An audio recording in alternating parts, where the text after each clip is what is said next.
Оройн төргийн олуулаа мэдээллийн хөтөлбөр эхлэж байна. Олуулаа мэдээллийн хөтөлбөрийг сэтгүүлч Атгамбатар энэ удаагийн улсын хурлын сонгуульд ардсан намаас нэр дэвшиж байгаа сэтгүүлч Оюун Дарнаар хөтлөө өргөж байгаа байлаа. Авилгын хар ханыг нурааж улс шиг сайхан хөгжихийн тулд бид олуулаа болж хүчрхэгжих учиртай олон жижиг нам эвсэл тархаа бутархаа бие даагчид сонгогдвол Монголын төр шуудаад хийсэн үхрийн үр шиг болж асуудал шийдэгдэхгүй улс орны хөгжил гацх аюулд орно. Монголын хагарал монголчуудад хизээч сайнаар нөлөөлж байгаагүй. Гагцхүү гадныхны идэж болоход л сайхан зууш болж өгдөг.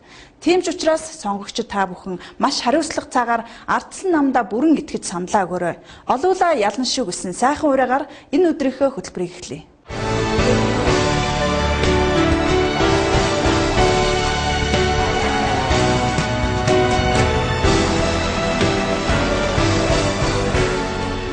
Өнгөрүүлсэн түүх өнөөдрийн боломж маргаашийн ирээдүй биднийх эрх чөлөөт эрүүл нийгэмд эрхтгч сайхан амьдран гэдэгт танд дэргэлзэлгүй баян орны иргэд баян амьдрах учиртай.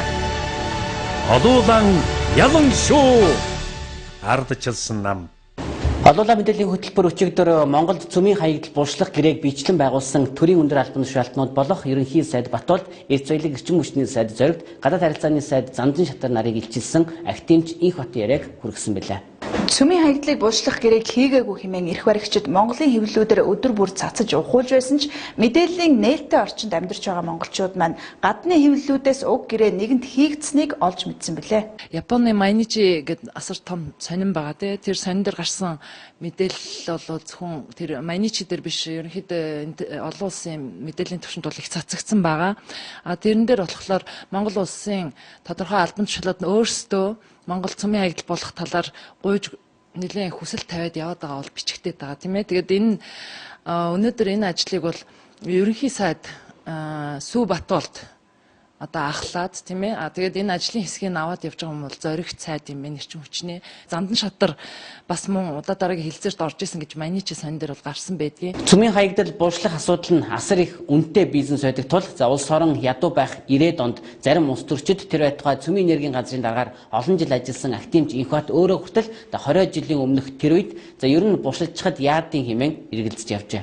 Гэтэл бол аавда загнуулсан.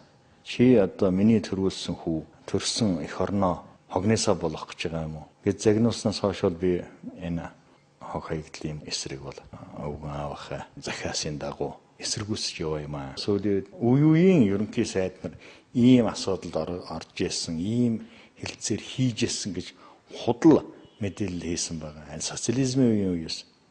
Социализмын үеэс бол ярьж байсан үнэн. Гэхдээ энийг бол тодорхой хэдэн эрдэмтэн хоорондоо ярьжсэн, дотроо ярьжсэн. Харин энэ Батболд ерөнхий сайдын үед бол гадагшаага ярьж эхэлсэн. За түүнээс гадна бол одоо энэ яриан дотроо манай Монгол улсад бол цөмийн салбарыг үүсгэн байгуулсан академич содномыг энийг дэмжиж ирсэн маягтай нэрийн дурдж хүнийг төөрөгдүүлж байгаа. Миний эцэг хизээш ийм асуудал хөөцөлж байгаагүй. Энэ цөмийн хаягдал манай Монголд оруулж ирэх булшлахын эсрэг бол тууштай тэмцэж исэн хүн шүү. За энэ эцгийнхаа захиасаар бол би чиний эсрэг тэмцэж яваа. Инх хот даргыг инхүү хаягдал булшлах гэрээний эсрэг хатуу зогссныхын төлөө эрх баригчид түүнийг ажлаас нь халжээ. Хууль бус энэ үйлдэлийг шүүхээс үнэн зөвөөр нь тогтоож инх хот даргыг ажилд нь эргүүлэн тавих шийдвэр гарсан байна. Гэвч түүнийг ажилгүй болон хэсэг хугацаанд шүүхээр явж байх оронд өнөөх цөмийн хаягдал булшлах гэрээ хэдийн хийгдэж амжсан байна. Их яар сандарж хийсэн сая намайг яаран сандран энэ миний албан тушаалаас чөлөөлдөг бол сонгуулийн мөнгө хийх гэж яарсан юм аа. Ер нь бол энэ асуудлаа бол ер нь бол нэг тийшээ болох ёстой. Гин буруутны нь бол олох ёстой. Тэгэхээр энэ гин буруутны нь олдог тусгай байгууллага байгаа. Энэ улсын аюулгүй байдлыг хариуцсан байгууллага бол энийг олж ядаад ах, мэдж ядаад ах юм байхгүй шүү дээ. Хэн хизээ хаашаа томилтоор яв? Ямар яриа хэлцээр хийв. Жишээ нь одоо Зоригт сайд Америкт очиод хийсэн хэлцээр ярианд нь бол Бэх хот сайд байж л байсан. Ариуна гэж тэр элчин сайдын яамны хүүхэн байж л байсан. Эднүүсээс асуухтал одоо тодорхой юм байгаа юм шүү дээ. Энэ 2010 оны 3 сард Франц улсад бол энэ олон улсын хэмжээний их том хурал болсон цөмийн. За тэр хуралд бол оролцоод явж байхад бол Америкийн DOE гэдэг байгууллага одоо эрчим хүчний яам шүү дээ. Тэр байгууллагын орлогч нь бол надтай уулзсан. Тэгээд уулзаад бол танаа нэг тийм төрийн байгууллага байдгийм байна. MNI гэдэг нэртэй. Тэр төрийн байгууллагын шин төлөөлж хүн ирж уулзсан манайхантай гэж бол над ярьсан. Би одоо ийм нэртэй байгууллагыг нь сонсоогүй юм байна. Төрийн байгууллага бол байхгүй гэсэн чинь туслахаа дуудаад яахан юм ярьж ирсэн. За чи мэдэхгүй юм байна. Гэхдээ ийм байгууллагаас бол манад Монголд бол цөмийн хаягдл байршуулах санал ирсэн шүү. Та нар энд бэлэн юм уу гэж бол асуусан. Энэ Монголын цөмийн санаачлага гэдэг төрийн бус нь мэддэхгүй энэ том төсөл хэрэгжүүлж байгаа байгууллага. Тэгэхээр зэрэг энэ нууц байгууллага байгуулагдсан Монголд мэддэхгүй энэ бол өөрөө асар том гэмт хэрэг байгаа. Монголын үндэсний аюулгүй байдлын асуудал бол занал хийлж байгаа. Тэгэхээр зэрэг энэ хүмүүсээс бүгдээрнгээс нь одоо тодорхой яг мэдүүлгийг аваад энэ бол эрүүгийн хэрэг үүсгэх ёстой гэж асуудал гэж бодож байгаа. 20 жилийн өмнө Оросын холбооны улс Японоос цөмийн хаягдл оруулж ирэхэд жилд 20 тэрбум $. Авдаг байжээ. Тийм болохоор эдгээрийг зуучилсан хүмүүс маш их мөнгөн шан харамж авдаг. Тийм ч учраас энэхүү гэрээг сонгуулийн өмнө яаран хийсэн нь учиртай байсан тухай эрдэмтэн академич хэлж байна. Бид нар сонгогдоод цаашгаа бол энэ үйл ажиллагаагаа бас явуулах нь байна. Ийм хүмүүсийг бол ерөөсө сонгож болмооргүй байна. Тэгвэл би бол энэ үгийг бол эрдэмтэн хүний хувьд хэлж байгаа юм. Академич хүний хувьд хэлж байгаа юм. Энэ байдлыг мэрэгжлийн хүний хувьд хэлж байгаа юм. Энэ байдлыг бол төвчийн арга байхгүй шүү дээ.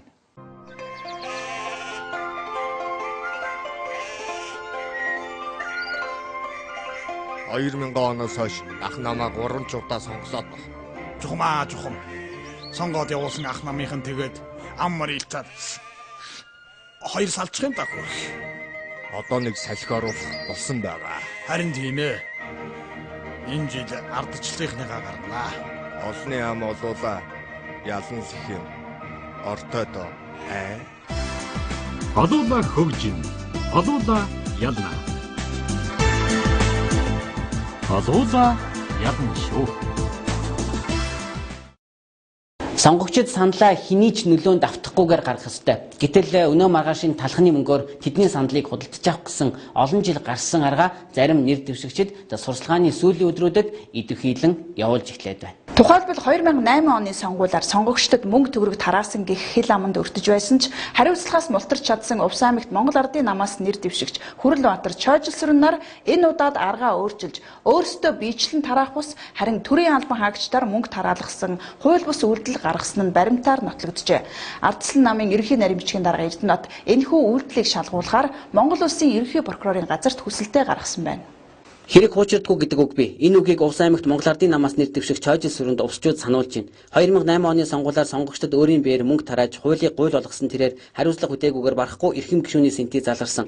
Ийхүү сонгуулийг бодлоон туулж хууль бусаар сонгогдож байсан Чойжилсрын энэ удаагийн сонгуулиар ч гэсэн энэхүү үйлдэлээ давцсан учраас Ардын намын ерөнхий наримчийн дарга Эрдэнэт Монгол улсын ерөнхий прокурорын газарт Монгол Ардын намаас Увс аймагт нэр дэвшиж байгаа Хүрлбаатар Чойжилсрын нарыг шалгуулах хүсэл гаргажээ. Дээрх нэр дэвшигчдийг шалгуулах үндслэлдээ Монгол Ардын намаас улсын хурлын сонгуулийн 15 дугаар тойрогт нэр дэвшигч Хүрлбаатар Чойжилсрын нарын туслах Чимбат Баттогдох нар нь 2012 оны 6 дугаар сарын 17-ны өдөр Увс аймгийн Өмнө Говь сумын иргэн нэр бүхий оюутнуудад мөнгө тарааж улсын хурлын сонгуулийн тухай хуулийн сонгогчдын саналыг татах зорилгоор өөрөө болон бусдаар дамжуулан мөнгө, эм тариа, хүнсний болон бусад эд бараа төлбөргүй тараах гэсэн заалтыг зөрчсөн талаар баримт нотлоготой бичсэн байна. Монгол Ардын намаас ярьж яана гэсэн. Гараад ирсэн чинь хоёр залуу байл. Таах ингээд бид нар ингээд намын одоо Ахмад гişүүдтэй хятад өргөж байгаа маа хятад сонгогч байгаас юу хамаарат. Та нар 100 мянган төгрөгийг та битэхүн амтнд хэлээрэй. Би та гэдэг 100 мянган төгрөг 5% авч өглөө. Энэ ямар хөрхөн бэ гэсэн чинь Улаанбаатарт байдаг Чойжаа Хөрлөө хоёрын биш төрөлөгчнөр биш тэгжэл хэрсэн. Угаасаа дотор миний зураг байгаль гэж би тгийг өгч хэлэх юм хааш юм бит. За мөн Монгол Ардын намын нэр дэвшигчид ном, эд бараа, гар утасны програм хангамж гэх мэт зүйлсийг үн төлбөргүй тарааж байгаа зуршлыг удаа дараа гаргаж байгаа бөгөөд сонгуулийн ерөнхийлөгөөр болон бусад тойргийн хороодод гомдол гаргадаг боловч хүлээж авсан тохиолдол байхгүй, цаашиж хүлээж авахгүй гэсэн байр суурьтай байгааг нь.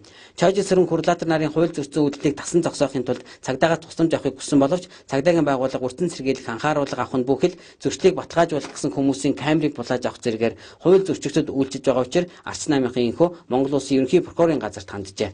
Яг ийм үйлдэл нийслэл хотод түмэн давтагдлаа. За нийслэлийн Баянзүрх дүүрэгт Монгол Ардын намаас нэр дэвшигч Арвины нэрийн өмнөөс 19 дугаар хорооны дарга сонгогчдод бэлнээр мөнгө тараасан баримт илэрлээ. Нэг жавраг 20 мянган рубль байгаа юу? Тэр яа гэж? Тэр яа гэж?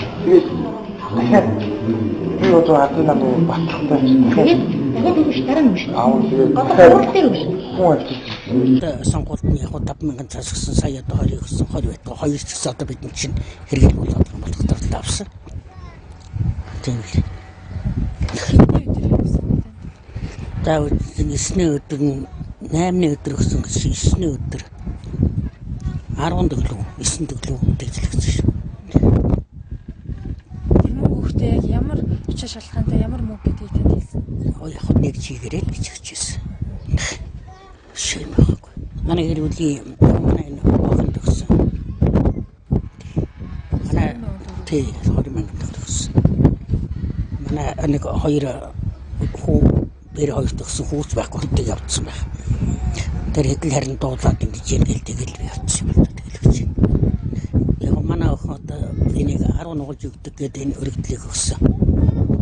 Бидэнд одоо бас мөнгө л бол одоо мөнгө байна. Ийхүү Баянзүрх дүүргийн 19 дугаар хорооны зарим иргэдэд хорооны засаг дарга мөнх эрдэнэ бэлнээр 20 мянган төгрөгийг нэг чигээрээ гэж өгчээ.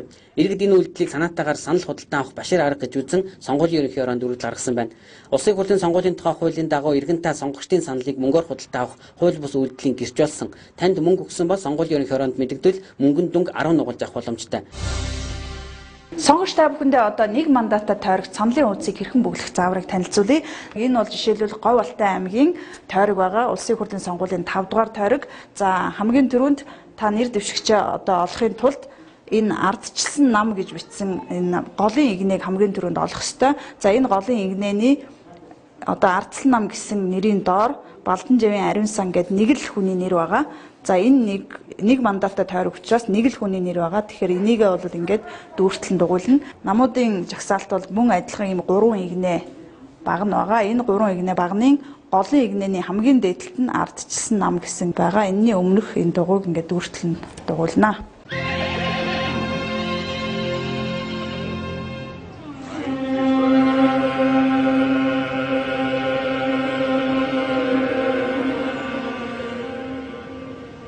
Сонгуул орж байна даа. Аль нь саналаа өгч чинь. Сонгосон нам бодсон хүн бий дээ. Өгөндөө. Сарын дараа наадам аяанд ирлээ дээ. Жухмаа жухам. Олуулаа ялсан онцгой сайхан наадам болно доо. Алуулаа ялна, олуулаа наадна. Хүн шиг амьдрий, улс шиг хөгжий. Ардчилсан нам. Төр хамгийн муу менежер гэдгийг онл практикийн аль аль нь дэлхийн нийтийн туршлага харуулсан. Хэдэн мянган жил гагцхүү өмчтөй хөрөнгөтэй байснараа л хүчирхэгжиж авсан монголчуудыг коммунизмын үед өмчийг нь хурааж гарыг нь мухарснаар ард түмнээ гагцхүү нам засгийн мэрэгэн шийдвэрийг л харж суудаг зомби болгож байсан түүх саяхных. Гэтэл тэр нийгмийг нураагаад 20 гаруй жил өнгөрчгөөд байхад Монгол Ардын намын нэгэн эрх мэдэлтэн олон жил нутгийн ард түмний мэдэлд байж өр өгөөжөө өгөн ажиллаж байгаа хувийн өмчийг нь хурааж төр давхаар бодтойгоор хөцөлдөж яваа гэнэ. Долгор зөвлөх нутгийн иргэдийнхэн өмчөд 5 толгойн хувьцаат компанийг улсын мэдэлд авах тухай асуудал дэвшүүлэн бичиг сачиг үйлдэлэнд баримтаар нотлогдож байна. Нутгийн гишгэн авч чадахгүй хүрээд байгаа өмнө говьчуудын эсрэг хийсэн энэ уваагүй үйлдэл нь долгорыг болон Монгол Ардын намыг эсэргүүцэхэд хүргээд байгаа. Гэтэл одоо долгор зөвлөх орон нутгийн өмч 5 толгой компанийг төр авахгүй зүтгээгүй зүгээр л хяналт тавих гэж байсан мэтээр тайлбарлаж байгаа. Энэ тухай Монгол Ардын намын сонгуулийн захиалгад ардын мэдээний төлөв төгсөн ерөнхий сайдын буюу засгийн газрын хэвлэмжлэлийн албан дарга оюун чимгийн ярилцлагыг хүргэе. Зөвхөн Монгол Улсын засгийн газрын тэргүүний зөвлөхийн ярианс үзэхэд цаашдаа орон нутгийн иргэд энэ жижиг 5 толгойдоор өөрсдөө хяналт тавиад өөрсдөө баялгаа хүртэх энэ боломжийг хангах тал дээр хяналт тавьж ажиллана гэсэн асуудал яригдсанаас ш энэ жижиг 5 толгойг засаг өөрийнхөө эрх мэдэл төр авч ийн гэсэн асуудал огт тэр үе яригдаагүй л дээ. Гэтэл орон нутгийн 5 толгой компанийг төр давхсан атгах санаа нь доорх баримтаар нотлогдож байна. Тус компани нийт хувьцааны 51% ногдох эд хөрөнгийг төрийн өмчөд буцаан авах талаар улсын хурлын тогтоолын төсөл холбогдох материалыг боловсруулан ирүүлсэн байна. Төрийн өмчлөлт эд хөрөнгийг шийдвэрлэх тухай улсын хурлын тогтоолын төслийн үйл баримтлалыг боловсруулан батлуулж, холбогдох бүрдлийг хангаж, засгийн газрын хуралдаан зохих журмын дагуу хилцүүлж арга хэмжээ авна. Монгол улсын сайд засгийн газрын хэрэглэх газрын дарга доолгор гэжээ. Ийхүү алхан бүртээ худал ярьж ард түмнээ мэхэлж байдаг ардын намд говьчууд итгэл үзүүлэхгүй. Нэгдэлчин хөдөлгөөн гэж малыг малчтаасаа нийгэмчилж улсын хөгжлийг зогсоож исэн ардын нам одоо ч бас л энэ зангаа тавилгүй орон нутгийн өмчийг төрдөө авах гэж улаан цайн зүтгэх нь үнэхээр хуучин сүг үзэлтэйгээ дахин нотолж байна гэж өмнө говьчууд үзэж байна. Сонгуулийн тухай шинжилсэн хуульд урлаг соёлынхныг ашиглан тоглолт зохион байгуулах сурталчилгаанд тэдний уран бүтээлийг ашиглахыг хориглосон билээ. Гэвч тоглолт зохион байгуулаагүй ч гэсэн дуучид жүжигчид олноороо цугларан өнөөдөр хан уул дүүргийн гудамжуудад хууль бусаар ажиллаж байна. Камертон хамтлагийн дуучин Иба Медэ, за X-Duz хамтлагийн жүжигчин Он Төтө, Наран Солонго Наран, за ухуулагчийн албан ёсны үнэмлэхгүй хэрнээ хан уул дүүргийн ард иргэдийн дунд ухуулгын ажил хийж явна.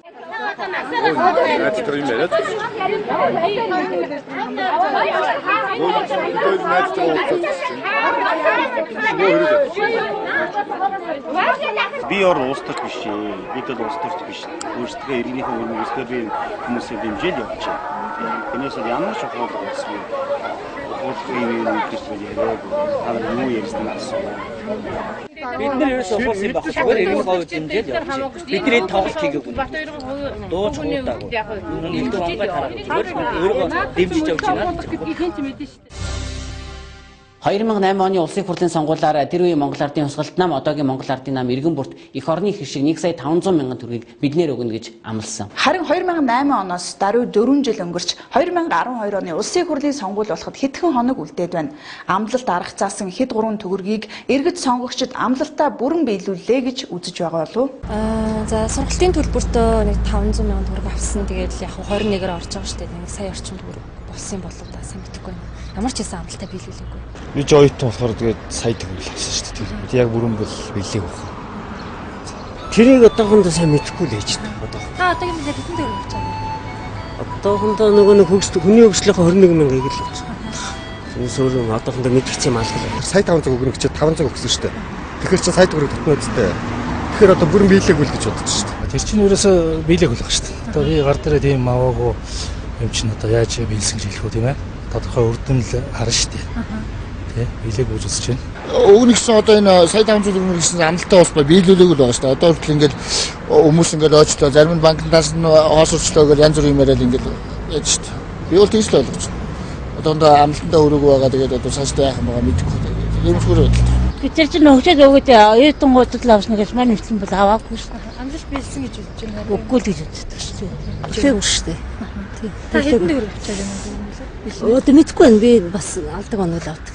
Ер нь бол биелээгүй шүү. Ер нь юм биелсэн гэж ер нь бодохгүй байна. Ер нь яг энэ улс орны эдийн засгийн байдал санхүү нь одоо нэлээд хүнд байгаа болтой юм байна.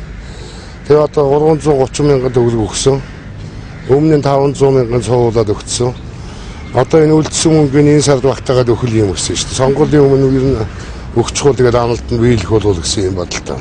2008 онд Монгол Ардын нам иргэн бүрт сая 500,000 төгрөг өгнө гэж амласан шүү дээ. Энэ амлалтаа одоогийн мөлөөр биелсэн гэж үзэж байна.